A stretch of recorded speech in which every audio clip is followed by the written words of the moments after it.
ito ang ating pulling winner ng 296 kilometer and kapatid ng Federation Champion, pulling winner, jackpot winner din mga kalapatids. Yan. Where's Thomas? He's still coming. He's still coming. He hasn't come yet. Oh, he's got 4 other goods. Stop.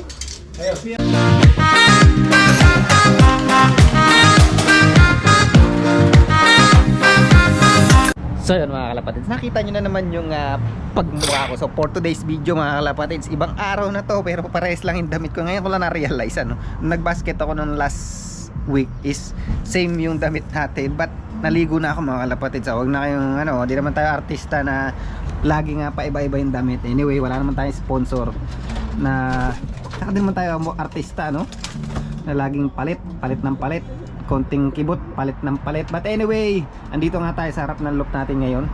Ayan yan, tinitingnan ko sila. Yan, alam niya ba yung tinitingnan? Ibig sabihin, obserbahan ko sila kung sino yung tatayaan natin sa pooling. Yan. Pero wala akong mapili mga kalapatids, mga nakatalungko. Ano ba yan? Ano na naman gagawin nito bukas? So bali ang layo ng race natin bukas 290 kung di ako nagkakamali. Raitihi, Auckland, New Zealand ang balik nila mga kalapatids dito sa lugar namin, and releasing point Raitihi. So mamaya ay basketing, or lalagay ko na sila sa basket ngayon and pabubuhan natin kasi hindi pa rin tayo pwede magbuhat. And yun, nahanap ko kung sino yung mukhang mabilis-bilis bukas dito. Yan, tingnan nyo, kailangan natin makapili ng dalawa pang pooling si Stubborn, no? Buisit na Stubborn to So yun nga,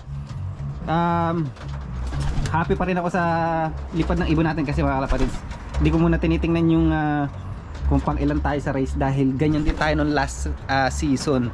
So laging pang 100 plus yung ibon natin. Kunwari mo 1,000 plus ang sinin na ibon, pang 100 plus yung ibon natin mga kalapatids. Kasi itong mga ibon talaga natin is mga middle to long distance yung performance ng mga family nila. Kaya hindi tayo masyadong nagtataka. But kaya naman ang sprint yung mga ganito mga kalapatids. Ang kulang ko lang talaga sa nakikita ko is training. Wala tayong toss ngayon. Ang ginawa lang naman natin na nakaraan is sumabay tayo sa mga club training. But masyado pa kasi maaga para manggigil mga kalapatids. Ang pinaghahandaan talaga natin yung tawid dagat na 700 plus kilometer and more than that. So doon tayo magpupukpukan, pero ngayon masyado pa maaga. Sprint race pa lang mga kalapatids, pero nakakatuwa kasi halos nakasabay naman sila. Kasi pagka sprint race talo talaga tayo kasi ang ibon natin doon muna bumababa doon sa bubong. Seconds lang mga kalapatids is nagkakatalo pagka mga sprint race dito sa New Zealand. So kailangan ang ibon mo bagsak talaga agad, trapdoor. So magaganda yung katawan nito mga kalapatids. Tingnan natin kung ano ililipad nila bukas. Ayan.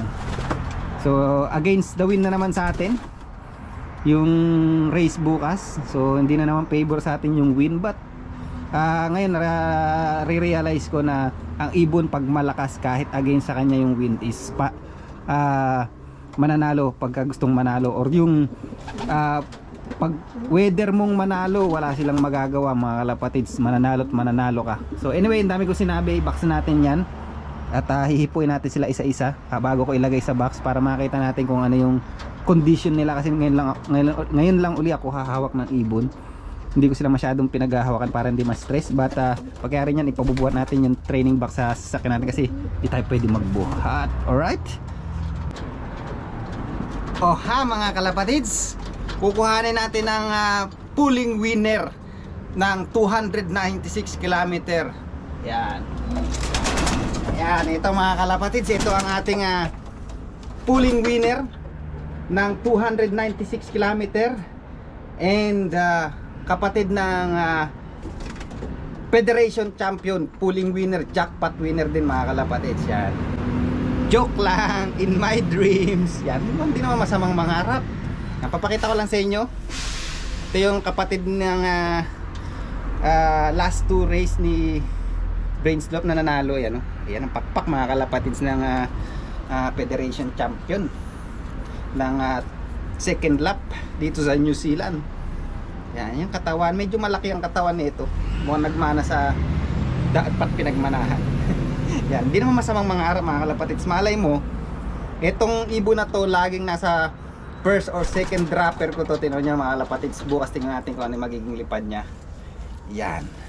Maganda yung condition niya ngayon. So, ganda oh.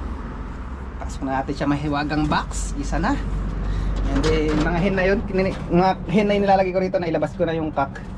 Yan, tanggalan natin dito. But, yan.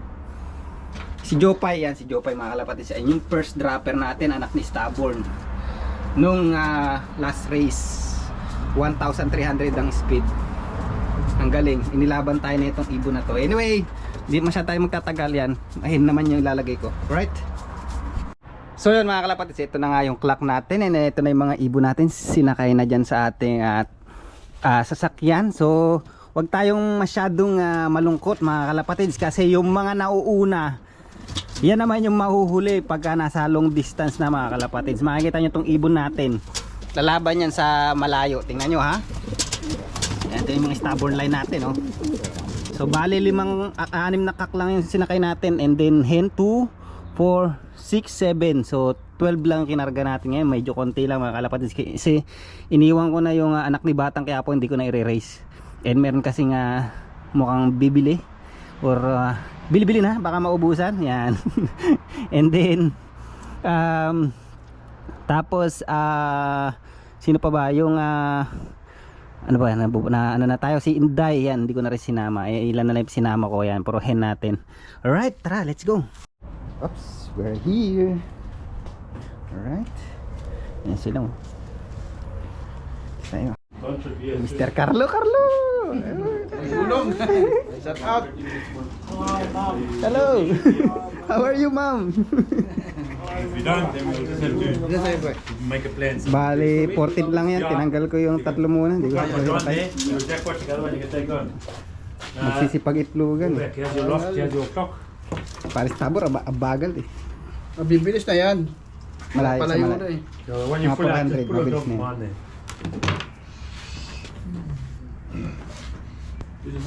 Right, you want to go basketing, eh? Basketing. Basketing.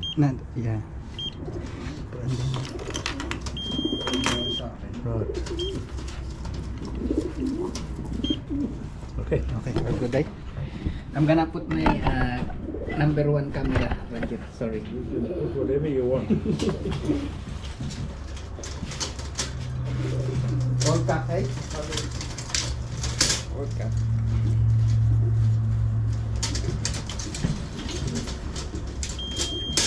Cock. Yeah, all cut.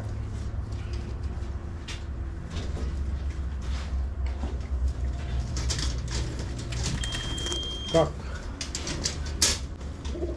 Where's Thomas? He's still coming. He's still coming. He hasn't come yet. Oh, he's got 3 other birds. Cock. Hey, Theo's not here. Maybe that's why he's a bit late.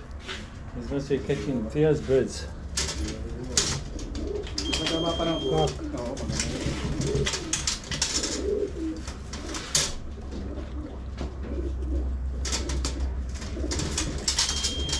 Cock.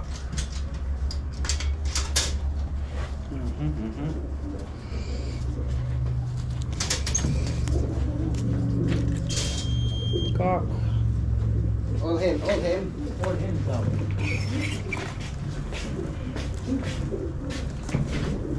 What is the number of this one? 5361.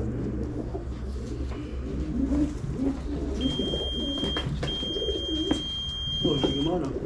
Not working. No, just Hen. yeah. Yeah. No, you must take it. Mabilis, malakas ang kondisyon. Ang malakas eh.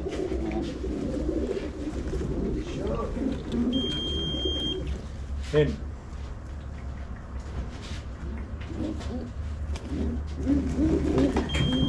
Hen.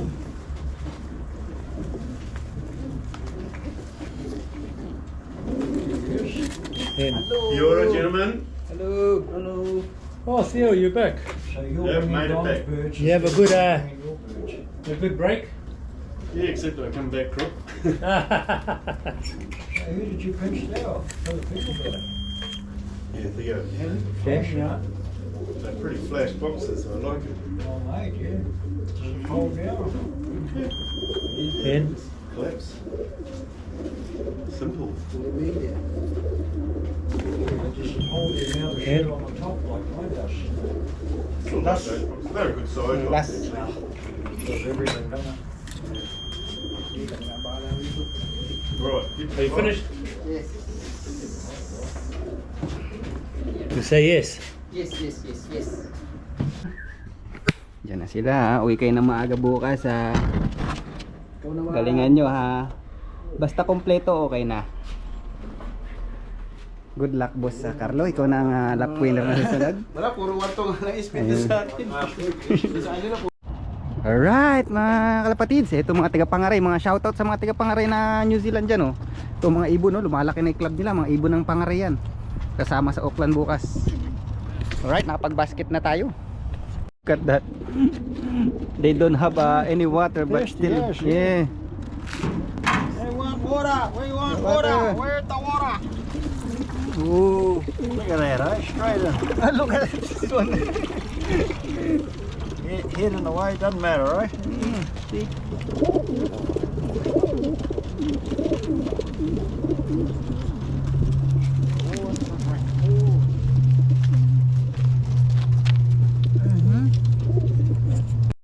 Alright. Look at that. Oh, they're thirsty, aren't they? This is trouble, eh? When they're so used to rain and bad cold conditions, all of a sudden you get a warm day. But they like it, eh? Some lazy birds stop too and have a drink, you know, on the way Yeah. to the race. Ito si Batang Quiapo natin, oh. Ayan, oh. Talingan mo, ha? Sila Jopay, yun, oh. So yun mga kalapatids, nandito na nga tayo sa bahay at umuwi na ako kasi wala tayong silbi doon, di rin naman ako mapagbuhat dahil nga we've got broken ribs. Yan, grabe, ang sakit pa rin, pero maraming salamat pala doon sa mga nag-comment na sabi ko noong nakaraan di ako makakapag-vlog muna, and maraming salamat din sa mga nag-comment. Nagulat ako, halos 200 plus na nag-comment na nagsabing pagaling ka idol o mga ganon, yun, mga ganon mga concern, at maraming salamat. And then yun, shoutout pala kay kay Scraff Lop, saka kay JJC Lop San Pablo, Lubao, Pampanga, saka kay Idol Kenneth Tamayo Roberto. Yan, shoutout sa iyo. And yun, dito ko nalayarin yung vlog natin. Hopefully, ang ating goal makauwi lang yung ibon natin bukas ng safe ng siguro mga kailangan in half an hour. Meron na, kompleto na yung natin. Bali 14 yung kinarga lang natin kasi iniwan ko ibang hen natin. And yun, dito ko nalayarin yung vlog natin. See you next vlog. Bye.